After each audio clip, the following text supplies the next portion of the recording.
किनभने हामी संसारका हौँ तापनि संसारिक युद्ध त लड्दैनौँ, किनकि हाम्रो युद्धका हतियार सांसारिक होइनन्, खुकुरी कट्टी गोला बारुद होइनौ, तर किल्लाहरू नाश गर्ने परमेश्वरको शक्ति तिनमा छ। परमेश्वरको ज्ञानको विरुद्धमा अथवा नि परमेश्वरले तपाईको बारेमा जे भन्नुहुन्छ नि त्यसकै विरुद्धमा खडा हुने विचारहरू चाहिँ नाश गर्नुपर्ने हुन्छ। र हरेक अहंकारपूर्ण विचारलाई, भन्नुस् त अहंकारपूर्ण विचारलाई, अझै जोडले अहंकारपूर्ण विचारलाई, घमण्डले भरिएको विचारलाई हामी नाश गर्छौं।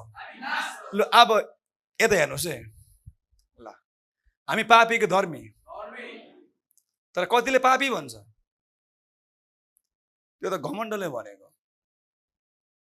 यीशुको रगतले धोको मान्छे कसरी पापी भयो त? धर्मी हो।